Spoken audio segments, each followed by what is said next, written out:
Is it just me, or do we all get these life-changing epiphanies where you feel like once you read something, your life has transformed forever? You feel like from that point onwards, you will never, ever be the same again?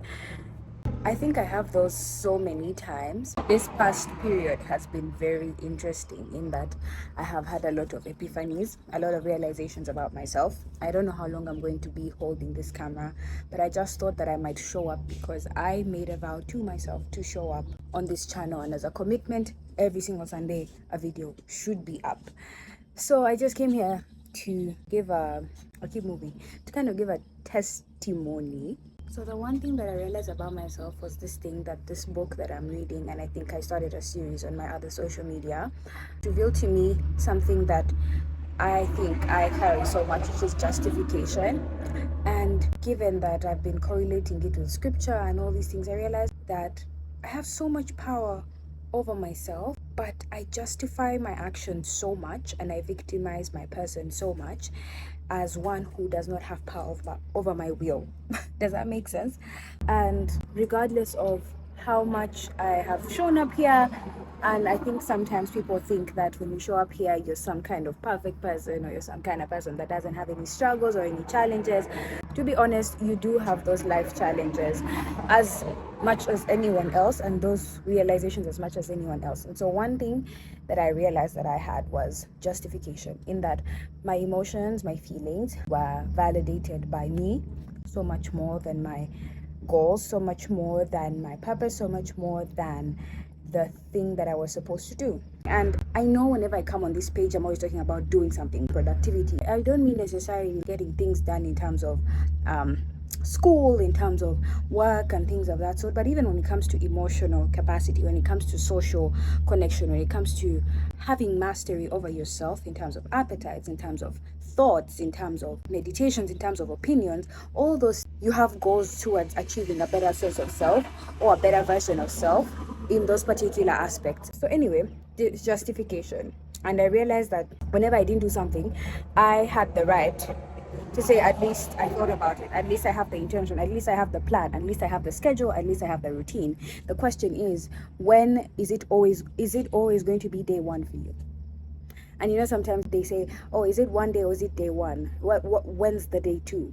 You know, because I realized that most of the time I have so much energy for day one that by day 7, I'm not really there. Like, I'm not really, I'm justifying the fact that at least I had a day one, which is okay for someone getting started. But for someone who wants to keep themselves accountable towards becoming a best version of themselves, you have to be looking forward to day 2. You have to be looking forward to day 3. And looking forward to day 3 doesn't mean that you're marking it against the scale of intent. Like, you're not saying, yay, I'm looking forward to day 3 just because I'm intending to do day 3. So whether you do it or not, it doesn't matter. No, it has to be the fact that you fully completed day 3, that you acknowledge or you celebrate that. And so that changed my life, because he said that we do not justify our actions. Our goals are not met or are not measured by intent, they are measured by action. Meaning that it doesn't matter whether you intended to do it or not, the discipline comes at, did you do it?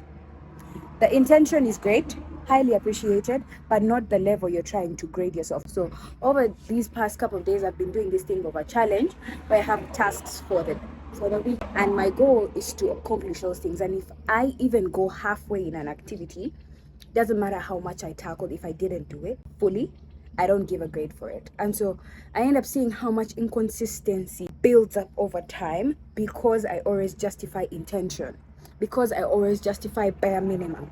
And bare minimum is okay for someone who's starting. I'm waking myself up to say, I have power over these emotions. I have discipline over these thoughts. I have discipline over what I am feeling. It is how you respond to those feelings that determines. It is not that your actions should be dependent on your feelings. Does that make sense? No. It is actions, then feelings, right? It is go to the gym and then you get happy. It is not you feel happy, then you go to the gym. Whenever you wait for an emotion, whenever you wait to associate an emotion to something, automatically you're going to always justify not doing that thing because you didn't get that feeling, because you didn't get that emotion. And that is very detrimental to things like faith, to things like attitude, to things like self esteem, because you are waiting to feel a certain way, you're waiting to feel pretty in order for you to actually to walk in that confidence. You're waiting to feel successful in order for you to start achieving your goals. You see that kind of thing? That is not how the equation works. And I know I'm ranting right now, but I just wanted to say that it has transformed my life, and I have so much power over myself. Nothing is stronger than me in my realm, in my kingdom, in my world, in my thoughts, in my brain, in my mind, in my body. And so I have the power to determine whether I'll do something or not, regardless of how I'm feeling about that day. Does that make sense? Anyways, that is my rant for today. I'll see you in the next video. I know so much more is coming up on this channel, so stay tuned. Welcome, if not welcome back, to Anita to Inspire. I know this is an intro at the end, which is very funny, an intro as the outro, but I'll see you. Bye. By the way, I got nails done.